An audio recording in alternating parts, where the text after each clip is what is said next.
Sir నమస్కారం sir. నమస్తే అండి. సార్ బాలకృష్ణ గారు మొన్న అసెంబ్లీలో చిరంజీవి గారి పైన కామెంట్ చేసిన తర్వాత అసలు వీళ్ళ మధ్య గొడవ ఇది మొదటిసారి గాదు. ఇది ఎప్పటినుంచో కూడా ఉంది. బాలకృష్ణ గారు చాలా సార్లు చిరంజీవి గారి పైన, మెగా ఫ్యామిలీ పైన నోరు బారేసుకున్న సందర్భాలు చాలా సార్లు ఉన్నాయని చెప్పేసి వాటికి సంబంధించిన ఫుటేజ్‌లు సోషల్ మీడియాలో ఇప్పుడు పెట్టడం మనం చూస్తూ వస్తున్నాం. అసలు ఏం జరిగింది? ఎందుకు అటు బాలకృష్ణ గారికి, చిరంజీవి గారికి ఈ గొడవ స్టార్ట్ అయిందెప్పుడు? అంటే నందమూరి మెగా ఫ్యామిలీల మధ్య నిజంగా అంత దూరం ఎప్పటినుంచో కూడా ఉందా? ఇవెప్పుడు మొదలయ్యాయి? మరి ఇవి మధ్య మధ్యలో మేమంతా కలిసే ఉన్నామని జెప్పేసి, సినిమాలు తీస్తామని జెప్పేసి వాళ్ళే స్టేజ్‌ల మీద అనౌన్స్ చేసుకుంటారు. మళ్ళీ నెక్స్ట్ డే ఇంకో రోజు ఇటువంటి గొడవ స్టార్ట్ అవ్వడం మనం చూస్తూ వస్తున్నాం. సో, ఎక్కడ మొదలైంది ఇది? మరి ఇంకా కంటిన్యూ అవుతుంది. దీని గురించి ఏం జెప్తారు సార్? అంటే సినిమా పరిశ్రమలో ఎన్టీ రామారావు గారు సూపర్ స్టార్డమ్‌లో ఉండి, హ్మ్. ఆయన పొలిటికల్ ఎంట్రీ ఇచ్చే ముందు యాక్చువల్‌గా 78లో చిరంజీవి ఎంట్రీ ఇచ్చాడు హ్మ్. ఇండస్ట్రీకి. 78కి రామారావు గారు ముగింపు దశకు వస్తున్నారు. అప్పటికి అడవి రాముడు ఇవన్నీ అయిపోయినాయి. దానవీర సూరకర్ణలు ఇవన్నీ అయిపోయిన తర్వాత 78లో ఈయన ఎంట్రీ ఇచ్చాడు. 79, 80, 81 నాటికి రామారావు గారు ఆల్మోస్ట్ వెళ్ళిపోవటానికి ప్రిపేర్ అయిపోయాడు. 82లో ఆయన వెళ్ళిపోయాడు. ఓకే. 82లో వెళ్ళిపోయాడు. 83 జనవరిలో ఆయన సీఎం అయ్యాడు. 83 జనవరిలో ఆయన సీఎం అయిన తరువాత అదే సంవత్సరం ఆయన జనవరిలో సీఎం అయ్యాడు. అదే సంవత్సరం ఖైదీ రిలీజ్ అయింది. ఖైదీ రిలీజ్ కంటే ముందే నిజానికి చట్టానికి కళ్ళు లేవు అనే సినిమాతోనే చిరంజీవి తను అంటే చిరంజీవి ప్రారంభం మనూరు పాండవుల నుంచి యాక్చువల్గా అతని కెరియర్ ప్రారంభమైంది అనుకోవాలి. ప్రాణం ఖరీదు, పునాది రాళ్ళు వచ్చినప్పటికీ చిరంజీవికి క్రేజ్ వచ్చిన సినిమా మనూరు పాండవులు. హ్మ్. మనూరి పాండవులు దగ్గర నుంచి మొదలైంది చిరంజీవి గురించి జనం మాట్లాడుకోవటం మొదలైంది. హ్మ్. ఆ మొదలైన తరువాత తను తొలి దశలో మురళీమోహన్ లాంటి హీరోలకి ఇబ్బంది కలిగించాడు. అంటే యాక్టివ్గా ఉన్నాడు, డ్యాన్స్లు ఫైట్లు హ్మ్. చేస్తున్నాడు కాబట్టి ఇతను బెటర్ అవుతాడు అని చెప్పి కొంతమంది చిన్న స్థాయి ప్రొడ్యూసర్లు అటువైపు మొగ్గటం ప్రారంభమైంది. అలా డైవర్ట్ అవుతున్నటువంటి టైంలో చిరంజీవి వలన అవకాశాలు నెమ్మదిగా తగ్గిన హీరో మురళీమోహన్ మొదట. ఆ తర్వాత నెమ్మదిగా కృష్ణ గారికి కూడా ఇతను చెక్ పెట్టగలడు అనేటువంటి కాన్ఫిడెన్స్ ఇచ్చిన సినిమా అయితే, అంటే యాక్షన్ సినిమా అంటే కృష్ణ అనుకునేవాళ్ళు ఆ రోజుల్లో. హ్మ్. యాక్షన్ హీరో అయినా ఆ ఏరియాలో ఇంకొక హీరో లేడు. కృష్ణరాజు గారు అడపాదడపా యాక్షన్ సినిమాలు కూడా చేసేవాడు, కానీ ఆయన ఎమోషనల్ ఆర్టిస్ట్గానే జనాలు నోటిఫై చేశారు ఆయన. చిరంజీవి చట్టానికి కళ్ళు లేవు అనే సినిమాతో ఆల్మోస్ట్ కృష్ణ గారికి చెక్ పెట్టేస్తాడు ఇతను అనేటువంటి ఒక ఇంప్రెషన్ ఇచ్చాడు. పైగా ఆ సినిమా చాలా భారీ వసూళ్లు సాధించింది. భారీ వసూళ్లు అంటే విజయవాడ లాంటి సెంటర్లో, కళ్యాణ్ చక్రవర్తి లాంటి థియేటర్లో అన్ని షోస్ అంటే ఆ రోజుల్లో 3 ఆటలు ఆడేవాళ్ళు. 3 ఆటలు ఫుల్ అయింది. చాలా biggest theatre, double balcony theatre. ఆ థియేటర్లో ఫుల్స్ రావడం అంటే మామూలు విషయం కాదు. అది వచ్చింది 20 రోజులు అంత ఫుల్ అయింది, కానీ అసలు అంత లాగటం అనేది మామూలు హీరోల వల్ల అయ్యే పని కాదు అనేది అప్పటికి ప్రూవ్ అయిపోయింది. భారీగా టాక్ వచ్చినటువంటి కార్తీక దీపం అలాంటి సినిమాలు ఆడినాయి. ఈ సినిమా అంటే యంగ్ హీరో, అప్పటికి యంగ్ హీరోకి ఆ లెవెల్ సక్సెస్ ఇవ్వటం అనేది మామూలు విషయం కాదు. ఆ తర్వాత తను రకరకాలుగా భిన్నమైనటువంటి శైలిలో వెళ్ళాడు. ఆర్టిస్ట్గా చిరంజీవి శుభలేఖ, యమకింకరుడు ఈ సినిమాలతో ఏ తరహా పాత్ర అయినా, అది క్లాస్ అయినా మాస్ అయినా ఏదైనా చేసేస్తాడు అనేటువంటి ఒక ఇంప్రెషన్ ఇచ్చేసాడు. ఇచ్చేసిన తర్వాత రెండోది ఆ జనరేషన్ యూత్కి ఏం కావాలో అది ఇవ్వగలిగినటువంటి ఏకైక హీరోగా చిరంజీవి ఎమర్జ్ అయిపోయాడు. అప్పటికి రామారావు గారు రాజకీయాల్లోకి వెళ్ళిపోయిన తర్వాత రామారావు గారి అభిమానుల్లో చాలా మంది అంటే కృష్ణతో ఉన్నటువంటి కృష్ణ అభిమానులతో ఉన్నటువంటి రిఫ్ట్ కారణంగా చిరంజీవి వైపు మళ్ళారు. రామారావు గారి నిర్మాతలు కూడా చిరంజీవి వైపే మళ్ళారు. ఇది బాలకృష్ణ గారు ఎంట్రీ ఇచ్చే నాటికి అంటే సీరియస్గా సినిమాలు చేయాలి అనే ప్రోగ్రాం మీద దిగే డిస్కో కింగ్, ఆ తర్వాత వాసు గారి సినిమా, ఆ టైంకి సాహసమే జీవితంలో ఒక సినిమా చేశాడు వాసు గారి డైరెక్షన్లో, భారతీ వాసు. అలా ఆయన సీరియస్గా హీరోగా మొదలైన టైంకి చిరంజీవి ఆర్టిస్ట్గా ఎమర్జ్ అయిపోయి ఒక నెమ్మదిగా కృష్ణ గారికి పోటీ ఇచ్చే లెవెల్కి వచ్చేసాడు. ఓకే. అక్కడ రేస్ మొదలైంది. ఆ రేస్ మొదలైన తర్వాత బాలకృష్ణకి ఒక అంటే అప్పటి వరకు ఒక ఇమేజ్లో ఉన్నాడు అతను, ఎన్టీ రామారావు గారి కొడుకు అంతే. ఈ ఎన్టీఆర్ తరహా పాత్రలు లేవు ఇంకా, అది మారిపోయింది, జమానా మారిపోయింది, కొత్త జనరేషన్ వచ్చింది, కొత్త జనరేషన్ కనెక్ట్ అయ్యేటువంటి సినిమాలు చిరంజీవి చేస్తున్నాడు. కాబట్టి తను కూడా అలాంటి సినిమాలతో కదిలితే తప్ప పని అవ్వదు అనేటువంటి ఒక అభిప్రాయం బాలకృష్ణకి కలిగింది. రెండోది డ్యాన్సులు, యాక్షన్ ఎపిసోడ్స్తో పాటు డ్యాన్స్ అనేది చాలా ప్రాధాన్యత సంతరించుకున్నటువంటి సందర్భం. చిరంజీవి రాకముందు ఎన్టీ రామారావు గారు, నాగేశ్వరరావు గారు డ్యాన్సులు చేశారు. కాకపోతే రామారావు గారికి ఒక కూచిపూడి బేస్ ఉంది. ఆయన నర్తనశాల కోసం కూచిపూడి నేర్చుకున్నాడు, ఆ బృహన్నల్ క్యారెక్టర్ చేయటం కోసం. ఓకే. అక్కడి నుంచి ఆయనలో ఒక రిథం ఉండేది, ఆ రిథం ప్రకారం వెళ్ళిపోయేవాడు. అంతే తప్ప ప్రత్యేకించి ఇదేం కాదు. కృష్ణ గారు, కృష్ణరాజు వీళ్ళందరూ మేనేజ్ చేసేవాళ్ళు. రాఘవేంద్రరావు లాంటి డైరెక్టర్లు వచ్చిన తర్వాత ఎన్టీ రామారావు గారి సినిమాల్లో అంతకుముందు పాటల హడావిడి ఉండేది కాదు. ఆయన సినిమాల్లో ఆయన ఎమోషనల్ క్యారెక్టర్స్ దాని మీద నడిచిపోయేవి సినిమాలు, అంతే తప్ప డ్యాన్సులు గొడవ లేదు. రాఘవేంద్రరావు గారే మొదలుపెట్టాడు. అడవి రాముడు సినిమా నుంచి మొదలైందా స్టెప్పులు అనేటువంటి ఒక ఏరియాలోకి రామారావు గారు ఎంట్రీ ఇచ్చింది 77. ఆ తర్వాత వేటగాడుకి అది పీక్స్కి వెళ్ళింది. వేటగాడు, డ్రైవర్ రాముడు టైంకి పీక్స్కి వెళ్ళింది అది. ఆ తరహా డ్యాన్సులు కాదు, మైకేల్ జాక్సన్ తరహా డ్యాన్సులు వచ్చేసిన తర్వాత ఒక ప్రత్యేకమైనటువంటి విభాగంగా మారింది అది. దాంతో హీరో కావాలనుకుంటే డ్యాన్స్ నేర్చుకోవటం అనేది ఒక కంపల్సరీ కార్యక్రమం కింద మారింది. అది అలా మార్చినవాడు చిరంజీవి. ఆ సందర్భంగా డ్యాన్సు అనే ఏరియాలో బాలకృష్ణ కూడా ఎంట్రీ ఇచ్చాడు.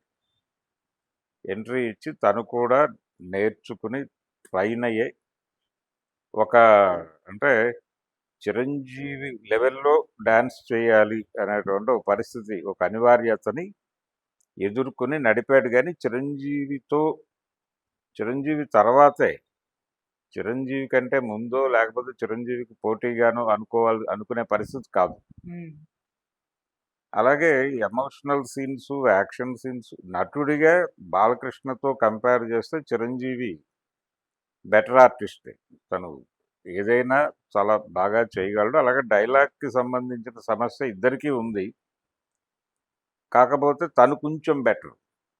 కొన్ని ఎమోషనల్ డైలాగ్స్ చెప్పడంలో బాలకృష్ణకు ఒక ప్రత్యేక ప్రావీణ్యత ఉంది.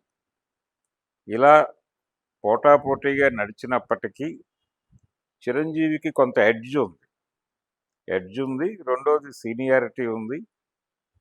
ఇది ఏ రోజున చిరంజీవి తనకి పోటీ అనో లేకపోతే చిరంజీవి బాలకృష్ణ తనకి పోటీ అనో అనుకోలేదు. 1-2 ప్లేసెస్లో నడుస్తూ వచ్చారు. అయితే 1-10 చిరంజీవి నిర్మోహమాటంగా చెప్పాలంటే. ఆ లెవెల్కి తను ఇమేజ్ పెరిగింది.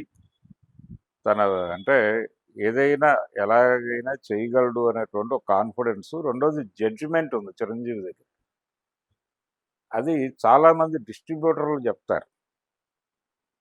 చిరంజీవి స్క్రిప్ట్ విన్నప్పుడు తర్వాత షూట్ అయిపోయిన తర్వాత రషెస్ చూసి ఉమ్, దాని భవిష్యత్తు చెప్పగలిగినటువంటి ఒక జడ్జిమెంట్ ఉండేది. మరీ కృష్ణ గారి స్థాయి కాదు కానీ తన లెవెల్లో తను ఒక జడ్జిమెంట్ చెప్పి దీన్ని ఇలా మార్చుకుని ఎడితే బాగుంటుంది అని చెప్పగలిగినటువంటి ఒక జడ్జిమెంట్ ఉంది. బాలకృష్ణ గారి గొడవ అది కాదు. ఆయన ఆ ప్రొడ్యూసరు డైరెక్టరు వాళ్ళు ఏది చెప్తే అది చేసుకుని వెళ్ళిపోయే తరహా మనిషి. రెండోది ఆయనది వడ్డించిన విస్తరి. ఆయన ఎన్టీ రామారావు గారి కుమారుడిగా వచ్చాడు కాబట్టి ఆయనది వడ్డించిన విస్తరి. ఆయన దగ్గరికి వెళ్ళేవాళ్ళు ప్రిపేర్డ్గా వెళ్ళేవాళ్ళు. అదొక ప్రత్యేకమైన స్కూల్. ఉమ్, ఇది అలా కాదు. ఇది పూర్తిగా తన కష్టం మీద నిర్మించుకున్నటువంటి కోటే ఓకే. చిరంజీవి. ఈ ప్రయాణంలో ఇంకొకటి ఏంటంటే గొడవ ఇక్కడ, చిరంజీవితో సినిమాలు తీసినటువంటి నిర్మాతలందరూ కూడా ఉమ్, మెజారిటీ అంటే రామారావు గారి నుంచి ఇటు షిఫ్ట్ అయినటువంటి ప్రొడ్యూసర్లు కనిపిస్తారు. అది దేవి వరప్రసాద్ కావచ్చు, అశ్విని దత్ కావచ్చు, ఒక దశలో వెంకటరత్నం గారు కావచ్చు, త్రివిక్రమరావు గారు కావచ్చు. వీళ్ళందరూ అంతకుముందు అక్కడ సినిమాలు చేసి ఇటు వచ్చారు. ఈ వచ్చిన వాళ్ళందరూ, అలాగే విజయబాపినీటి గారు, వీళ్ళందరూ కూడా కమ్మ సామాజిక వర్గానికి చెందినటువంటి నిర్మాతలు. ఉమ్, తర్వాత ఆయన ఇంట్రడ్యూస్ చేసినటువంటి, అంటే ఆయన మొదటి సినిమా రిలీజ్ అయినటువంటి ఆయన కూడా క్రాంతి కుమార్ గారు, అలాగే ఆయనతో కోతల రాయుడు లాంటి సక్సెస్ఫుల్ సినిమా తీసినటువంటి భరద్వాజ్ గారు, వీళ్ళందరూ కూడా కమ్మ సామాజిక వర్గానికి చెందినటువంటి నిర్మాతలు కావడం. కొంత తను ప్రొడ్యూసర్లకి వినయంగా ఉండేవాడు, డైరెక్టర్ల పట్ల చాలా వినయంగా ఉండేవాడు. అది అట్రాక్ట్ చేసేది. ఆ రోజుల్లో నాకు తెలిసి త్రివిక్రమరావు గారు ఒక్కడే చిరంజీవి గారు అనేవాడు తప్ప మిగిలిన వాళ్ళందరూ చిరంజీవి అనే పిలిచేవాడు. ఓకే. ఈయన అదేమీ ఫీల్ అయ్యేవాడు కాదు. ఉమ్, అలా వాళ్ళ నమ్మకాలు గెలుచుకోవడమే తన ప్రోగ్రామ్గా నడిచింది. అర్జున్ రాజు గారు వాళ్ళు కూడా సినిమా తీశారు చిరంజీవితో. ఉమ్, ఏది వేటగాడు, కొండవీటి సింహం తీసిన ప్రొడ్యూసరు ఆయన తర్వాత రోజుల్లో చిరంజీవితోనే తీశాడు. ఇలా దాదాపుగా ఎన్టీఆర్ ప్రొడ్యూసర్లు అందరూ చిరంజీవితో సినిమాలు చేశారు. ఈ ప్రయాణంలో తన వినయము అలా వాళ్ళందరి మనసులు గెలుచుకున్నాడు. టాలెంట్తో మాత్రమే కాదు, టాలెంట్ అనివార్యం. చిరంజీవితో అడ్వాంటేజ్ ఉంది, అతను మంచి పెర్ఫార్మరు అనేది ఉండేదాంతో పాటు వినయంగా ఉంటాడు. ఇలా అంటే ఇప్పుడు తమ్మారెడ్డి భరద్వాజ్ గారు ఇప్పటికీ చెప్తాడు, ఆ కోతల రాయుడు తర్వాత ఆయన మొగుడు కావాలని ఒక సినిమా చేశాడు. అది కూడా చాలా పెద్ద హిట్ చిరంజీవితో. ఆ సినిమాలో ఒక సాంగ్ పెండింగ్ ఉంది. ఈ లోపు ఆయనకి బాలచంద్ర గారి సినిమాలో ఛాన్స్ వచ్చింది, 47 రోజులు అనే సినిమా.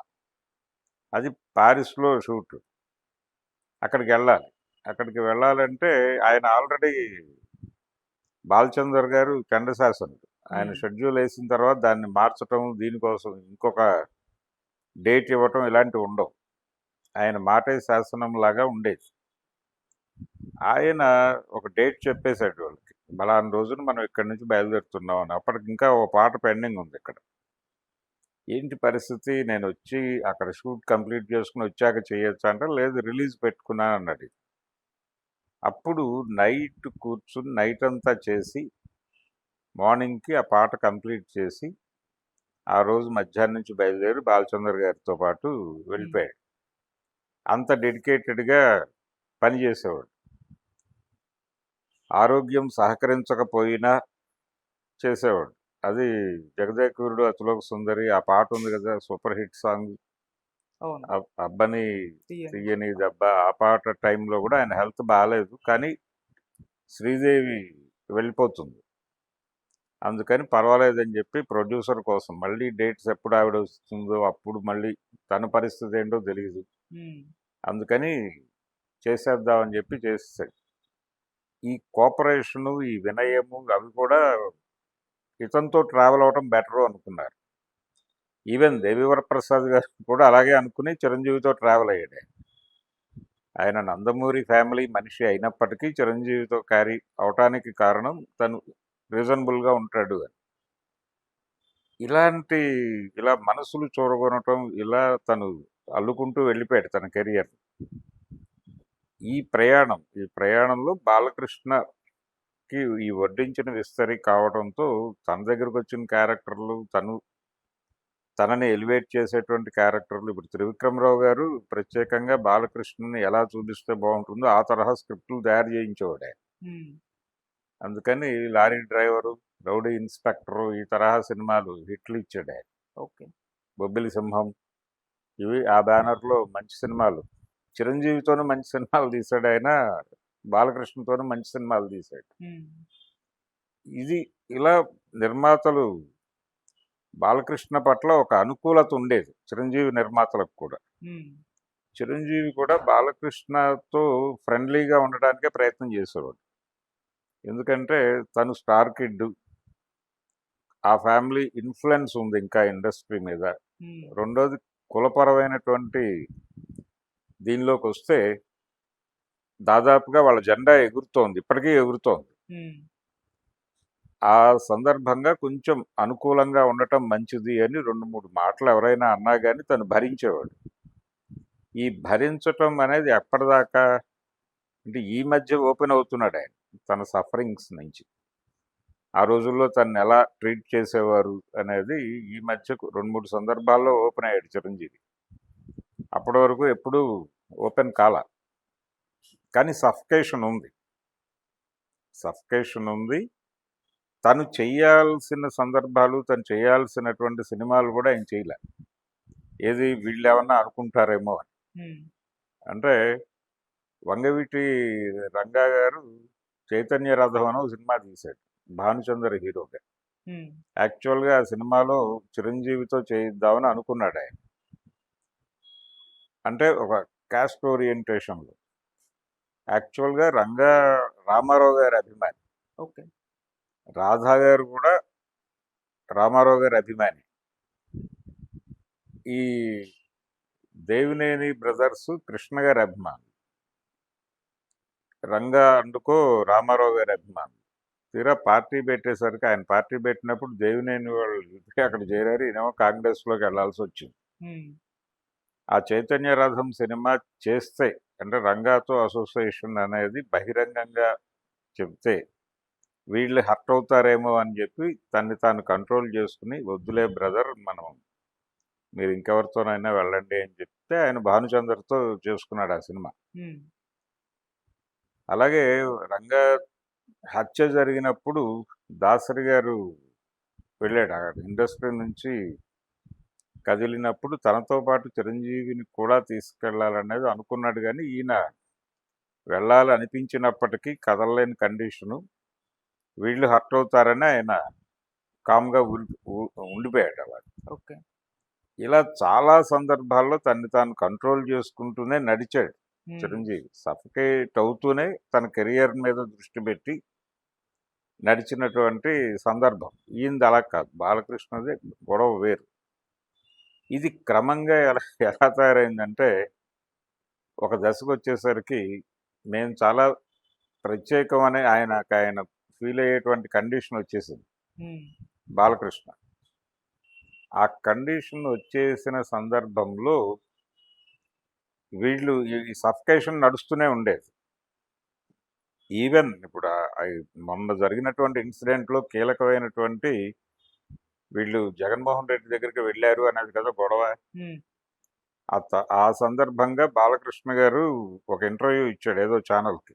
ఉమ్, ఆయన బర్త్డే సందర్భంగాను ఏదో ఇంటర్వ్యూ చేసినప్పుడు ఆ యాంకర్ గారు అడిగారు, ఏమండి మీరు వెళ్ళలేదు వాళ్ళందరూ వెళ్ళారంటే, ఆ ఇళ్లలో సమావేశాలు ఏంటి, ఛాంబర్లో కదా పెట్టాల్సింది మీటింగులు, ఇళ్లలో జరిగే మీటింగులకు నేను ఎందుకు వెళ్తాను, ఇలా మాట్లాడి దాంతోపాటు వీళ్ళందరూ స్థలాలు పొలాలు అడగడానికి వెళ్తున్నారు అక్కడికి, నాకు అవన్నీ అక్కర్లేదు, నేను దాని గురించి వెళ్ళక్కర్లేదు అని మాట్లాడాడు. కానీ పేర్ని నాని గారికి ఫోన్ చేసి అఖండ సినిమాకి ప్రైస్ హైక్ గురించి ఆయన అడిగినట్టుగా అయితే పేర్ని నాని గారు చెప్తున్నాడు. ఉమ్, అది పైగా మా తల్లిదండ్రుల మీద ప్రమాణం చేసి చెప్తున్నాను అని చెప్తున్నాడు ఆయన. చేసి ఉండొచ్చు కూడా. ప్రొడ్యూసర్ గారు మీరు ఒకసారి చెప్తే బాగుంటుంది అంటే చేసి ఉంటాడు. కానీ చిరంజీవి ఆ, ఆధిక్యాన్ని అంగీకరించడానికి ఆయనకి ఎక్కడో కొంత మొహమాటం అడ్డం ఉంది ఓకే. బాలకృష్ణకి. ఉమ్. అందుకని చాలా సందర్భాల్లో ఆయన చిరంజీవి పట్ల తన ఆధిక్యాన్ని ప్రదర్శించే ప్రయత్నం చేస్తూ వచ్చాడు. ఉమ్. ఆ చేసిన ప్రతిసారి అది బూమరాంగ్ అవుతూనే వచ్చింది. అలాంటి సందర్భాలు అనేకం ఉన్నాయి. ఆయన పార్టీ పెట్టాడు. పార్టీ పెట్టిన ప్రజారాజ్యం పెట్టడము, పార్టీని తర్వాత కాంగ్రెస్లో విలీనం చేయటము, దాని మీద కూడా ఆయన ఒక సెటైర్ వేశాడు బాలకృష్ణ. ఆ సెటైర్ వేసినప్పుడు నాగబాబు కొంచెం గట్టిగానే రియాక్ట్ అయ్యాడు. రియాక్ట్ అయ్యి కండిషన్స్ ఇవన్నీ రకరకాల అంశాలు ఉంటాయి, అంత మాత్రం చేత మీరేదో దైవాంశ సంభూతులం అన్నట్టుగా మాట్లాడటం సబబు కాదు అని చెబుతూ ఆ సందర్భంగా ఆయన పర్సనల్గా ఒక వీడియో రిలీజ్ చేశాడు నాగబాబు. దానిలో చాలా స్పెసిఫిక్గా ఎన్టీ రామారావు గారి తర్వాత ఆ స్థానాన్ని అందుకున్నది చిరంజీవి అనే విషయాన్ని చెప్పాడు. నిజం కూడా అది. అంటే ఒకసారి ఎప్పుడు అశ్విని దత్ గారు అన్నాడు, రామారావు గారు ఇండస్ట్రీ నుంచి రాజకీయాల్లోకి వెళ్ళిపోతాను అని చెప్పినప్పుడు మాకు భయం వేసింది. ఇంత పెద్ద పెద్ద ఆడిటోరియంస్ని నింపే హీరో ఎవడు దొరుకుతాడు మనకి ఇమ్మీడియట్గా అని చెప్పి ఒక టెన్షన్. ఆయన ఆయన మానాన ఆయన చెప్పేశాడు, అయిపోయింది, నేను క్లోజ్ చేసేసుకుంటున్నాను, ఇంకో 3-4 సినిమాలు చేస్తాను అనేసాడు. కానీ మా ఆందోళన ఎవరు పట్టించుకునేవాడు లేడు. ఉమ్. ఆ టైంలో మాకు ఒక వరంలాగా దొరికాడు చిరంజీవి అని చెప్పాడు ఆయన. ఓకే. ఏది Shankar Dada MBBS cinema shooting నడుస్తున్న రోజుల్లో ఆయన చిరంజీవి బర్త్డే సందర్భంగా ఇచ్చిన ఒక ఇంటర్వ్యూలో చెప్పాడు. ఉమ్. నిజంగానే అదే సన్నివేశం. దాన్ని క్లైమ్ చేసుకోలేని పరిస్థితి చిరంజీవి. అయితే చాలా నర్మగర్భంగా ఆ ఆందోళన ఉండేది, కానీ దాన్ని దిగమింగేవాడైనా ఈయన రాజకీయాల్లోకి వెళ్లే ముందు, ప్రజారాజ్యం పార్టీ పెట్టడానికి ముందు ఇండస్ట్రీ నుంచి వీడ్కోలు సభ ఒకటి పెట్టాడు ఆయన. ఆ వీడ్కోలు సభ సందర్భంగా మైక్ ముందుకు వచ్చి మాట్లాడినప్పుడు కొంచెం తనలో ఉన్నటువంటి సఫకేషన్ని వ్యక్తీకరించే ప్రయత్నం చేశాడు. ఉమ్. అది కూడా పూర్తిగా కాదు, కొంచెం. ఓకే. నేను చాలా వినయంగా వ్యవహరించాను, నాకు బాధ అనిపించినప్పటికీ, బాధ కలిగినప్పటికీ అణుచుకుని నవ్వుతూ ఉన్నాను. ఇదంతా మా మదర్ ఫాదర్ ట్రైనింగ్ ఇవన్నీ చెప్పుకుంటూ వచ్చి ఒక మాట అయితే వాస్తవంగా ఆయన అంగీకరించాడు. నన్ను చాలా సఫకేట్ చేశారు మీరందరూ అని వాళ్ళకి అర్థమయ్యే పద్ధతిలో చెప్పాడు. ఆ తర్వాత రీసెంట్గా ఈ మధ్య Vijay Devarakonda cinema family star. Star um. ఆ ఫ్యామిలీ స్టార్ సినిమా ప్రమోషనల్ ఇంటర్వ్యూలో చిరంజీవి గారు న్యాయం కావాలి టైంలో తనకు జరిగిన అవమానాన్ని చెప్పుకున్నాడు. ఉమ్. క్రాంతి కుమార్ గారు తనని ఎలా ట్రీట్ చేసేవాడు అనేది చెప్పుకున్నాడు. ఉమ్. ఆ రోజుల్లో క్రాంతి గారితో ట్రావెల్ అయినటువంటి అసిస్టెంట్ డైరెక్టర్లకి వాళ్ళకి తెలుసు, ఆయన దాదాపుగా ఉరయ్ అనే పిలిచేవాడు. ఆ లెవెల్లో నడిచేది దాష్టీకం. వీటన్నిటినీ భరించేవాడు ఆయన. ఆ సఫికేషన్లో బాలకృష్ణ ఎప్పుడైనా ఓవర్గా మాట్లాడినా కానీ ఈయన తగ్గేవాడు. ఓకే. ఇది మనం అంటే బాలకృష్ణలాగా చూడటం కుదరదు. ఉమ్. ఎందుకంటే బాలకృష్ణ వెనకాల ఎన్టీ రామారావు అనేటువంటి ఒక ఇమేజ్ ఉంది. ఆ ఇమేజ్తో పాటు ఒక పొలిటికల్ పార్టీ ఉంది. ఆ పొలిటికల్ పార్టీతో పాటు ఒక క్యాస్ట్ ఉంది. ఇన్ని ఉన్నాయి అక్కడ. బాలకృష్ణ అంటే చాలామంది కమ్మ సామాజిక వర్గానికి చెందిన వాళ్ళు చిరంజీవిని అభిమానిస్తారు, చిరంజీవితో సినిమాలు చేస్తారు, చిరంజీవి టాలెంట్ వాళ్ళకి పరిపూర్ణంగా తెలుసు. కానీ బాలకృష్ణ కంటే కూడా తక్కువ ప్రాధాన్యత ఇస్తారు చిరంజీవికి. ఏది ఇష్యూ వచ్చినప్పుడు ఏదన్నా ఈయన ఆయన తెలుసుకోవాలి అనుకున్న సందర్భంలో వాళ్ళు అటే నిలబడతారు. ఓకే. ఇతర సందర్భాల్లో చిరంజీవికి అనుకూలంగా మాట్లాడతారు. ఇది ఓపెన్ సీక్రెట్ ఇండస్ట్రీలో అందరికీ తెలిసినటువంటి విషయం. హ్మ్. అంటే ఒక రకంగా సినిమా పరిశ్రమకి ఇద్దరు కొరకరాని కొయ్యల్లాగా ఇద్దరు తయారయ్యారు. ఒకటి దాసనారాయణరావు గారు. ఆయన డైరెక్షన్ ఏరియాలో ఆయన జెండా ఎగరేయటం మాత్రమే కాదు, అసలు ఇండస్ట్రీకి పెద్ద అనిపించేసుకుని హ్మ్. ఆయన నడిపాడు, హవా నడిపాడు. ఓకే. ఇటు హీరోల పరంగా చిరంజీవి. హ్మ్. వీళ్ళిద్దరూ కూడా సినిమా కులం కాకుండా వచ్చిన వాళ్ళు. రామారావు గారి ప్రొడ్యూసర్లలో ఆ సామాజిక వర్గం వాళ్ళు ఉండేవాళ్ళు. ఇప్పుడు బిఏ సుబ్బారావు గారు కాపే. అలాగే విజయవాడ నుంచి ఇంకొక ఆయన సినిమాలు తీసేవాడు. ఆయనతో మిద్దే జగన్నాథరావు గారు అని ఎస్విఎస్ ఫిల్మ్స్ అనే బ్యానర్ మీద సినిమా రామారావు గారితోనే తీసేవాడు ఆయన. ఆయన కూడా ఏదో బీసీ కమ్యూనిటీకి చెందినవాడు. ఇలా కొంతమంది కాపు నిర్మాతలు, బీసీ నిర్మాతలు కూడా ఉండేవారు ఆయన ఆయన కోటరీలో. వజ్జే సుబ్బారావు గారు వీళ్ళు ఆయన కాపే. ఓకే. ఇలా అదొక బ్యాచ్ ఉండేది. వాళ్ళతో ఆయన స్నేహంగానే ఉండేవాడు. కొంచెం ప్రాధాన్యత ఇచ్చేవాడు. అలాగే ఆయన అభిమానుల్లో కూడా ఆ, వీళ్ళ సంఖ్య అధికంగానే ఉండేది. కాపులు, తర్వాత ముస్లిం కమ్యూనిటీ ఎక్కువ రామారావు గారి ఫ్యాన్స్లో ఉండేవాడు ఆయన పౌరాణికాలు చేసినప్పటికీ. ఇలా అదొక కాంప్లెక్స్ వ్యవహారంగా నడిచేది అక్కడ. ఆ తరువాత రోజుల్లో కొంచెం అయితే ఇండస్ట్రీలో ఈ క్యాస్ట్ తాలూకా డామినేషన్ నడిచింది. పవన్ కళ్యాణ్ ఒక దశలో తనని శ్రీరెడ్డి, కత్తి మహేష్ హెరాస్ చేస్తున్నటువంటి రోజుల్లో హ్మ్.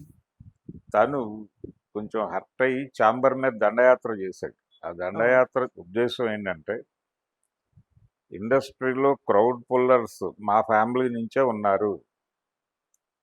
రామ్ చరణ్, అల్లు అర్జున్ ఈ జనరేషన్కి చెందితే, మధ్య జనరేషన్కి చెందినటువంటి తనకంటే ముందు దారి చూపించినటువంటి చిరంజీవి. అలా చిరంజీవి, పవన్ కళ్యాణ్, రామ్ చరణ్, అల్లు అర్జున్ నలుగురు మేజర్ క్రౌడ్ పుల్లర్స్ మా ఫ్యామిలీలో ఉండి, మా ఫ్యామిలీ గురించి ఎవరెవరో ఏదేదో మాట్లాడేస్తుంటే కనీసం ఇండస్ట్రీ నుంచి ఎవరు ఖండన ప్రకటనలు కూడా చేయరేమిటి అని అడగటానికి, అంటే ఇక్కడ ఏం జరుగుతోంది, మాకు ప్రాధాన్యత ఇవ్వరా, ఇప్పటికే అదే జెండా ఎగరేస్తారా అని ఒక తిరుగుబాటు కార్యక్రమమే పవన్ కళ్యాణ్ ఆ రోజు చేసింది. ఓకే. కానీ దాన్ని కంట్రోల్ చేసే ప్రయత్నం చేశాడు చిరంజీవి గారు వద్దొద్దని. అప్పటికి అంటే ఇక అప్పుడు తను మాట్లాడినా ఎవడు కాదనే పరిస్థితి లేదు. అయినప్పటికీ ఘర్షణ వద్దు అన్నట్టుగానే వ్యవహరించాడు ఆయన. సాధ్యమైనంత వరకు ఎవరితోనూ ఘర్షణలు పెట్టుకోకుండా కథ నడపటం అనేది చిరంజీవి గారి స్టైల్. ఒకసారి అంటే ఈయన సినిమా డైలాగులు కూడా బాలకృష్ణ, మా బ్లడ్ వేరు, మా బ్రీడ్ వేరు, బురద జాతి, ఇలాంటివి కొంచెం హర్టింగ్ డైలాగ్స్ పెట్టుకోవడం తన సినిమాల్లో, దాన్ని బయట కూడా మాట్లాడటం. ఆయన ఎవరిని టార్గెట్ చేస్తున్నాడో జనాలకి చిన్న కన్ఫ్యూజన్ ఉన్నప్పటికీ క్లారిటీ ఉండేది. ఆ సఫకేషన్లో ఎప్పుడైనా నాగబాబు రియాక్ట్ అయ్యేవాడు. నాగబాబుని అసలు దానికోసం కేటాయించాడేమో చిరంజీవి గారు అని కూడా చాలామంది మాట్లాడుకునేవాడు. బాలకృష్ణ, బాలయ్య అంటే నాకు తెలియదు. పాత రోజుల్లో బాలకృష్ణ అని ఒక ఆర్టిస్టు తెలుసు నాకు, అంజిగాడు. పాతాళ భైరవిలో అంజిగాడి పేరు కూడా బాలకృష్ణ. ఆ బాలకృష్ణ తెలుసు నాకు. అతను అతను కాకుండా ఇంకో బాలకృష్ణ ఉన్నాడని కూడా నాకు తెలియదని ఒక వీడియో చేశాడు ఆయన, హ్మ్. నాగబాబు. అది కొంచెం పేలింది, కాంట్రవర్సీ అయింది. మరీ ఓవర్ యాక్షన్ చేస్తున్నాడు నాగబాబు అని చెప్పి అట్నుంచి కామెంట్స్ వచ్చినాయి. అయినప్పటికీ నిలబడ్డాడు దాని మీద, ఆ స్టాండ్ మీద. జనాలకు అర్థమైంది సఫకేషన్ నుంచి, అంటే ఓవర్ సఫకేషన్ జరిగితే ఇలాంటివి వస్తాయని.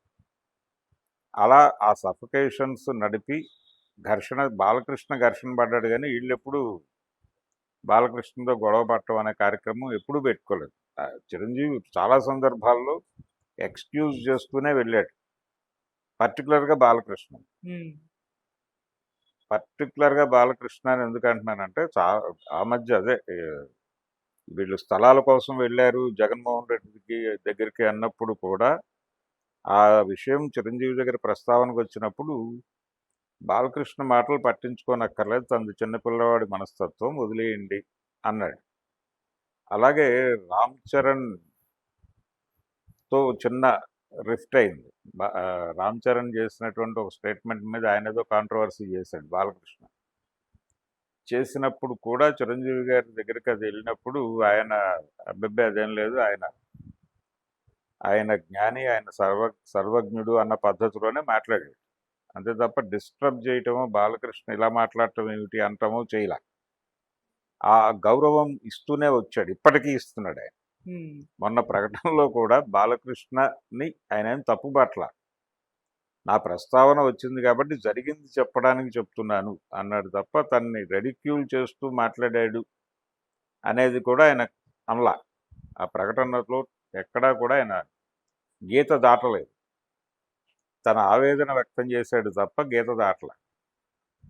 ఇప్పటికీ అలాగే ఉన్నాడు ఆయన. స్టిల్ 70 ఏళ్ళు దాటిపోయిన తర్వాత కూడా అలాగే ఉన్నాడు ఆయన. అవును. ఈయన మాత్రం తగ్గడు, ఆగడు. ఆయనకి ఏదనిపిస్తే అది మాట్లాడతాడు. హ్మ్. ఇదంతా ఎక్కడి నుంచి వచ్చింది? ఆయన కాల్పుల సంఘటన ఉంది. అవును. ఏది? బెల్లంకొండ సురేష్ మీద కాల్పులు జరిపినటువంటి ఇన్సిడెంట్ ఉంది కదా ఆయన జీవితంలో. ఆ సందర్భంగా ఆయన హాస్పిటల్కి వెళ్ళినప్పుడు, అంటే వాళ్ళేమో అపోలో హాస్పిటల్లో చేరారు. బెల్లంకొండను సత్యనారాయణ ప్రసాద్ తూటాలు తిన్నవాళ్ళు. కాల్చిన ఆయనేమో కేర్లో ఉన్నాడు. ఆయన కేర్ హాస్పిటల్లో నుంచి నిమ్స్కి తరలించడం ఇలాంటివి జరిగినాయి. పోలీసు కేసు అయిన సందర్భంగా ప్రొటెక్షన్ రీత్యా వాళ్ళు అక్కడ ఉండాలని కోరుకోవడం ఇలాంటివి జరిగినప్పుడు ఆ నైటు ఆయనతో ఎక్కువ సమయం గడిపింది చిరంజీవి. ఎందుకంటే తను లోన్లీగా ఉండిపోతాడు, మరీ ఇబ్బంది అవుతుంది, సఫకేట్ అవుతాడు, అలా కాకూడదు అనే అతన్ని ఏదో రకంగా నిలబెట్టుకోవాలి అనే ఉద్దేశంతోనే ఆ రోజు చిరంజీవి గారు, అరవింద్ గారు అక్కడ ఉన్నారు. అది పేపర్లలో కవర్ అయిన విషయమే, అందరికీ తెలుసు. ఆ రోజున రిపోర్టింగ్ చేసిన వాళ్ళందరికీ తెలుసు అది. ఎందుకున్నారు చిరంజీవి, అంత టైం ఎందుకు స్పెండ్ చేశాడని కూడా మాట్లాడుకున్నారు. అంటే ఇండస్ట్రీకి సంబంధించిన ఒక బిగ్ ఫ్యామిలీకి చెందినటువంటి వ్యక్తి అనుకోకుండా ఇలా ఇరుక్కున్నాడు, మనం కొంచెం సపోర్టివ్గా ఉండాలి అనే హంబుల్నెస్తోనే వ్యవహరించాడు. అది ఆయన గుర్తించాలి కదా బాలకృష్ణ గారు. ఇప్పుడు ఆ టైంలో తనకి ఈ మెంటల్ సర్టిఫికేట్ అని చెప్తున్నారు. కాకర్ల సుబ్బారావు గారు కదా ఇచ్చింది అప్పుడు డాక్టర్ గారు. హ్మ్. ఆయన పరిస్థితి ఏంటి? ఆయన్ని బసవతారకం హాస్పిటల్కి చైర్మన్గా ఉన్న ఆయన్ని తప్పించి తను టేక్ ఓవర్ చేశాడు కదా అది. తర్వాత రోజుల్లో కాకర్ల సుబ్బారావు గారిని అక్కడి నుంచి ఎందుకు తప్పించాల్సి వచ్చింది? అలా తనకు సపోర్ట్ చేసిన వాళ్ళందరినీ ఏదో పద్ధతిలో ఆయన హర్ట్ చేస్తూనే ఉన్నాడు ఓకే. బాలకృష్ణ గారు. ఆ ధోరణిలోనే మళ్ళీ చిరంజీవి గురించి మొన్న ఆయన ఏం లేదు, ఆయన ఫీల్ అయింది ఏంటంటే చిరంజీవి అలా అడుగుతాడా, అంటే సీఎం రావాలి అని అడుగుతాడా, అంటే అసలు అడిగే పరిస్థితి ఉందా, అంత సన్నివేశం ఉందా, ఆయనకు అంత సీన్ ఉందా అనే సెన్స్లోనే అన్నాడు. లేకపోతే అసలు లేచి మాట్లాడాల్సిన అవసరమే లేదు ఆయన. చిరంజీవి పిలిస్తే వచ్చాడు అనేది అబద్ధం అని స్పష్టంగా ఒక ప్రకటన చేశాడు ఆయన. అసలు అలాంటి సన్నివేశమే జరగలేదని నారాయణమూర్తి గారు చెప్తున్నాడు, ప్రత్యక్ష సాక్షి. పేర్ని నాని గారు చెప్తున్నాడు, ఆయన ప్రత్యక్ష సాక్షి. మిగిలిన సాక్ష్యాలు మాట్లాడటానికి సిద్ధంగా లేవు. బాలకృష్ణకు వ్యతిరేకంగా గాను గొంతు విప్పడం సబబు కాదు అనే ఉద్దేశంతో ఎవరికి వాళ్ళు తప్పుకున్నారు సీన్లో నుంచి. ఇప్పటికీ వాళ్ళ అజమాయిషీ నడుస్తోంది అనటానికి ఇదే ఉదాహరణ. ఇండస్ట్రీలో ఆ జెండాయే ఎగురుతోంది. ఓకే. ఇండస్ట్రీ అంటే సినిమా పరిశ్రమలో క్యాస్ట్ లేదంటారు కానీ ఉన్నది. కుల ప్రభావం బలంగా ఉంది. కమ్మ సామాజిక వర్గం జెండాయే ఎగురుతోంది అక్కడ. ఇప్పటికీ వాళ్ళకి వ్యతిరేకంగా మాట్లాడటం అనేది కొంచెం సెన్సిబుల్ విషయంగా చిరంజీవి లాంటి వాడు కూడా ఫీల్ అయ్యే పరిస్థితి. ఇప్పుడు విచిత్రంగా ఆ రోజున చాంబర్ మీద దండయాత్ర చేసినటువంటి పవన్ కళ్యాణ్ కూడా ఇప్పుడు వాళ్ళతో కలిసి నడవక తప్పని పరిస్థితి ఏర్పడిపోయి ఆయన కూడా నోరు మెదపట్లేదు. ఎందుకు నోరు మెదపట్లేదు అని చెప్పి చాలామంది ఆవేదన వ్యక్తం చేస్తున్నారు. ఉమ్, అది పేర్ని నాని లాంటి వాడు ఓపెన్గానే మాట్లాడాడు.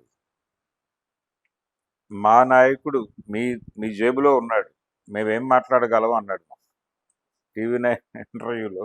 ఉమ్, టీవీ9కి ఇచ్చినటువంటి ఇంటర్వ్యూలో పేర్ని నాని మా నాయకుడు మీ జేబులో ఉన్నాడు, మేమేం చేయగలం అన్నాడు. చాలా అద్భుతమైనటువంటి స్టేట్మెంట్ అది. ఇలా ఇప్పటికి పవన్ కళ్యాణ్ అటు వెళ్ళిపోయాడు. చాలా సందర్భాల్లో అంటే పవన్ కళ్యాణ్ 2014లో తెలుగుదేశంతో కలిసినప్పుడు చాలా మీమ్స్ వచ్చినాయి. అంటే వంగవీటి రంగా లెగసీని చిరంజీవి కొనసాగిస్తాడు అనుకున్నాం, ప్రజారాజ్యం పార్టీ పెట్టి జరగలేదు. పవన్ కళ్యాణ్ అనుకున్నాం, పవన్ కళ్యాణ్ కూడా జరిగేటట్టు కనిపించడం లేదు అని చెప్పి చాలా మీమ్స్ చేసి సర్క్యులేట్ చేశారు. వాళ్ళ ఆవేదన వ్యక్తం చేసుకున్నారు. కానీ ఆయన అట్టే నడుస్తున్నాడు పవన్ కళ్యాణ్ మీద. ఆ హోప్స్ అయితే ఉన్నాయి ఆ కమ్యూనిటీకి. ఆ హోప్స్ నిలబెట్టుకుంటాడా లేదా అనేది ఆయన గొడవ. ఇలా ఈ ఘర్షణ అంటే ఈ సఫకేషన్ చిరంజీవికి ఉన్నటువంటి ప్రత్యేక పరిస్థితులు,